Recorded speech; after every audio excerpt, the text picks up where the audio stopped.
तो आखिरकार बिहार से बहुत बड़ी खबर आ ही गई। जी हाँ, बिहार को लेकर जो खबरें चल रही थी पिछले 3 दिनों से, लगातार जेडीयू के बारे में ये खबरें चलाई जा रही थी कि ललन सिंह इस्तीफा देने वाले हैं, नीतीश कुमार जेडीयू के नए अध्यक्ष बनने वाले हैं।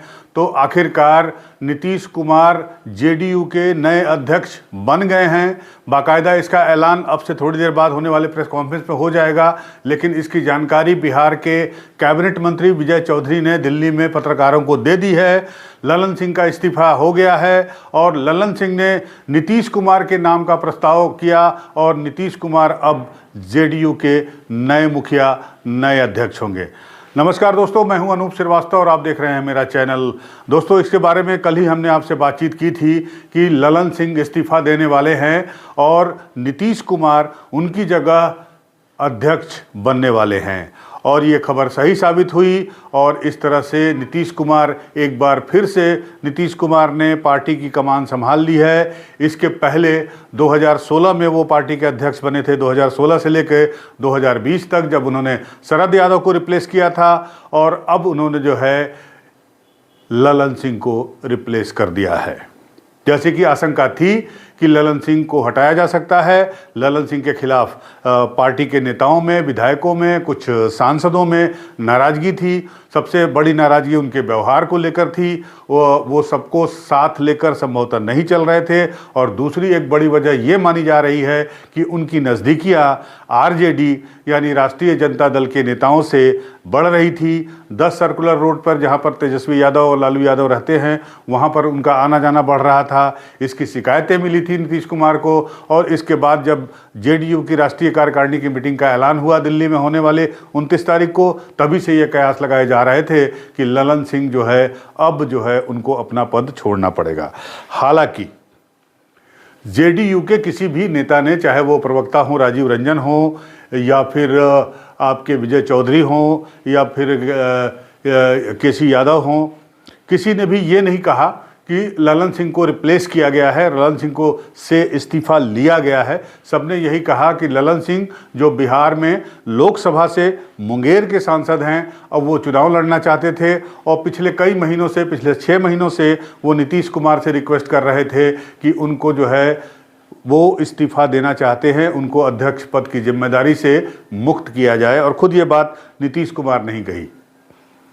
5 बजे पार्टी की प्रेस कॉन्फ्रेंस होनी है, उसमें बाकायदा इस ऐलान के साथ साथ बाकी क्या क्या बातें तय हुई हैं उसके बारे में भी बताया जाएगा। उसके पहले ये प्रस्ताव जब रखा गया, कल रात में जब ये प्रस्ताव तैयार हो रहा था, तो ये माना जा रहा है, जो सूत्रों की खबर आई है उसके मुताबिक इस प्रस्ताव में ये तय किया गया कि अगर ललन सिंह इस्तीफा नहीं देते हैं या आनाकानी करते हैं, तो जितने भी प्रभार हैं कैंडिडेट तय करने का, उन्हें चुनाव चिन्ह आवंटित करने का, लोगों से बातचीत करने का, सीट शेयरिंग का, जैसे कि बात चल रही है इंडिया गठबंधन के साथ मिलकर चुनाव लड़ने वाली बात जो चल रही है, तो इन सारी चीज़ों पर जो है इसका फैसला नीतीश कुमार करेंगे। ये सब देखकर ललन सिंह को लग गया कि अब जो है बहुत दिन तक वो आगे नहीं बढ़ सकते हैं और लिहाजा अब उनका पदत्याग करना ही उचित होगा। और नीतीश कुमार एक बार फिर से सर्वसम्मति से जो है अध्यक्ष चुन लिए गए। उन्होंने खुद जो है इस्तीफे की पेशकश की और उनका नाम भी उन्होंने प्रस्तावित किया, नीतीश कुमार का, ललन सिंह ने, और सारे लोगों ने उसे मंजूर भी किया। और अब राष्ट्रीय परिषद की बैठक के बाद इसे बाकायदा जो है अनुमोदित भी कर दिया जाएगा, जब तक ये वीडियो आपके पास पहुंचेगा, और बाकी बातें भी प्रेस कॉन्फ्रेंस में ऐलान कर दिया जाएगा। साथ ही साथ एक बड़ी बात यह भी हुई कि जातिगत जनगणना कराने का जो फैसला नीतीश कुमार ने किया था, उस पर जो है सर्वसम्मति से मुहर लगी, सबने उसको इंडोर्स किया। और अब सवाल उठता है, सवाल नंबर 2, जो चर्चा उठ रही है कि क्या नीतीश कुमार कुछ बड़ा करने वाले हैं जिसकी वजह से उन्होंने ललन सिंह को रिप्लेस किया। तो इसके बारे में भी कई दिनों से खबरें चल रही है। आपने देखा होगा नेशनल मीडिया पे, सोशल मीडिया पे, कि नीतीश कुमार क्या एक बार फिर से जेडीयू का विलय तो नहीं कह सकते, लेकिन जेडीयू का गठबंधन जो है बीजेपी से करेंगे, इसको लेकर काफ़ी चर्चाएं चल रही थी गोदी मीडिया पर भी और नेशनल मीडिया पर भी, तमाम अखबारों में और सोशल मीडिया पर भी। लेकिन इसके बारे में मैंने आपको कल ही बता दिया था कि इसकी संभावना फिलहाल अभी न के बराबर है। अब बिहार के प्रदेश अध्यक्ष जो बीजेपी के हैं सम्राट चौधरी, अगर उनकी बात मानी जाए तो उनका ये कहना है कि ऊपर के लेवल से ही इस बात से इनकार किया जा चुका है, यानी मोदी और शाह के लेवल से ही इस बात से साफ मना कर दिया गया है कि अब नीतीश कुमार के साथ कोई गठबंधन नहीं किया जाएगा। साथ ही साथ बिहार की जो पार्टी यूनिट है, बिहार बीजेपी की जो पार्टी कार्यकर्ता है, नेता है, उनका भी यही मानना है कि नीतीश कुमार से गठबंधन करके बीजेपी को किसी प्रकार का कोई लाभ नहीं होने जा रहा है और नीतीश कुमार से किसी प्रकार का कोई गठबंधन नहीं होना चाहिए।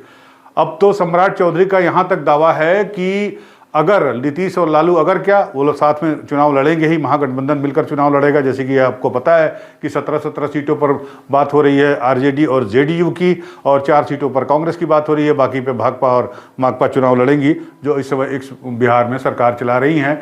तो इनसे मिलकर मुकाबला करेंगे, महागठबंधन से बीजेपी अकेले लड़ना चाहती है बिहार में, और उनका दावा है कि बीजेपी अकेले ही इनको सत्ता से बेदखल करने में सक्षम है। लिहाजा नीतीश कुमार के साथ किसी तरह का कोई समझौता नहीं किया जाएगा। लेकिन ये राजनीति है, राजनीति में कुछ भी संभव है, कुछ भी जायज है, वो ये भी कहते हैं। तो अब चूंकि नीतीश कुमार पार्टी के सर्वे सर्वा हो गए हैं और नीतीश कुमार के ऊपर सबकी नज़रें बनी रहेंगी, आज का प्रेस कॉन्फ्रेंस होने के बाद निश्चित रूप से अब नीतीश कुमार और जितने बड़े नेता हैं वो सारे लोग वापस पटना लौटेंगे। पटना लौटने के बाद नीतीश कुमार का रुख क्या होता है, नीतीश कुमार क्या कदम उठाते हैं, इस पर सबकी नज़रें बनी रहेंगी। इस बीच कयास चलते रहेंगे, लेकिन इन कयासों को यूपी न्यूज़ 9 ने सिरे से नकार दिया था। कल का वीडियो अगर हमारा देख सके आप तो उसमें मैंने साफ साफ कहा था कि इस बात की कोई संभावना नहीं है कि नीतीश कुमार का गठजोड़ एक बार फिर से बिहार में बीजेपी या एनडीए के साथ हो, नंबर 1। नंबर 2, अब नीतीश कुमार के अध्यक्ष चुने जाने से एक बात पर दावा उनका और मजबूत हुआ है, वो है एक नेशनल कन्वीनर का इंडिया गठबंधन के। INDI गठबंधन का एक नेशनल कन्वीनर के तौर पर उनका चेहरा वो अब मजबूती से उनकी पार्टी पेश करेगी, क्योंकि ये काम ललन सिंह को करना था। कहा जाता है ये भी कि ललन सिंह ने ये बात कही थी लालू प्रसाद यादव की मौजूदगी में कि इनको जो है इंडिया गठबंधन का कन्वीनर बनाया जाएगा, प्रधानमंत्री पद का चेहरा बनाया जाएगा, और संभवतः लालू यादव को इसी बात का इंतजार था कि नीतीश कुमार राष्ट्रीय राजनीति करें। जब वो राष्ट्रीय राजनीति करने दिल्ली जाएं तो बिहार में उनकी जगह जो है उनके बेटे तेजस्वी यादव मुख्यमंत्री बने। लेकिन फिलहाल अभी इसके कोई आसार दिखाई नहीं दिए। एक वजह ये भी मानी गई जिसकी वजह से जो है ललन सिंह को अपने पद से हाथ धोना पड़ा। लेकिन अब जब चूंकि वो जेडीयू के मुखिया हो गए हैं, सर्वे सर्वा हो गए हैं, तो उनका दावा और मजबूत हुआ है। ये अलग बात है कि ममता बनर्जी ने पिछली मीटिंग में जो 21 दिसंबर को दिल्ली में हुई इंडिया गठबंधन की, उसमें खड़गे का नाम जो है प्रस्तावित किया और अरविंद केजरीवाल ने उस पर अनुमोदन किया। लेकिन खड़गे ने बड़ी ही शालीनता से इसको मना कर दिया। उन्होंने कहा कि पहली प्रायोरिटी जो इंडिया गठबंधन की है वो जीत की है, और जीत के बाद हम मिल बैठकर इस डिसाइड करेंगे कि प्रधानमंत्री कौन बनेगा, चेहरा प्रधानमंत्री का कौन होगा। तो इस बात से भी ये संभव नहीं लग रहा है कि नीतीश कुमार अगर इंडिया गठबंधन की तरफ से कन्वीनर की पोस्ट पे ले लिए जाते हैं या उनका नाम अनाउंस किया जाता है या वो प्रधानमंत्री पद के चेहरे के उम्मीदवार घोषित भी किए जाते हैं या ऐसे संकेत भी मिलते हैं इंडिया गठबंधन की तरफ से, या सीट शेयरिंग में अगर उनकी कोई महत्वपूर्ण भूमिका होती है, तो भी मुझे नहीं लगता कि नीतीश कुमार अभी किसी पोजीशन में है। चुनाव के पहले, लोकसभा चुनाव के पहले नीतीश कुमार और बीजेपी का मिलन जो है, संगम जो है, वो कम से कम हमें यूपी न्यूज़ 9 को तो बेहद मुश्किल क्या असंभव लग रहा है। बाकी राजनीति कयासों का खेल है, राजनीति में कुछ भी स्थायी नहीं है। जैसा कि 37 साल की दोस्ती स्थायी नहीं रही, जैसा कि आपने देखा। इसके पहले RCP सिंह जो ब्यूरोक्रेट थे और जिनको नीतीश कुमार बिहार की राजनीति में ले आए, जेडीयू में शामिल कराया, उनको अध्यक्ष भी बनाया, उनके साथ क्या हश्र हुआ RCP सिंह का और किस तरह से रिश्ते खराब हो गए नीतीश कुमार से RCP सिंह के, वो भी आप जग जाहिर है आपने देखा है। तो राजनीति में कुछ भी मुमकिन है, लेकिन फिलहाल आज की तारीख में जो कुछ दिखाई दे रहा है, जो संकेत मिल रहे हैं, वो साफ साफ हैं कि नीतीश का और बीजेपी का या जेडीयू का और बीजेपी का या एनडीए का अभी किसी तरह के किसी लेवल पे गठबंधन होना संभव दिखाई नहीं दे रहा है। तो आज बस बात इतनी ही, बाकी हमारी नज़र बनी रहेगी बिहार की राजनीति पर, बिहार पॉलिटिक्स पर, और नीतीश कुमार का अगला कदम क्या होता है इस पर हमारी नज़र बन रहेगी। अगर आपको ये वीडियो हमारा पसंद आया तो हमारे चैनल को लाइक ज़रूर करिएगा, सब्सक्राइब ज़रूर करिएगा। मिलते हैं आपसे अगले वीडियो में, तब तक के लिए नमस्कार।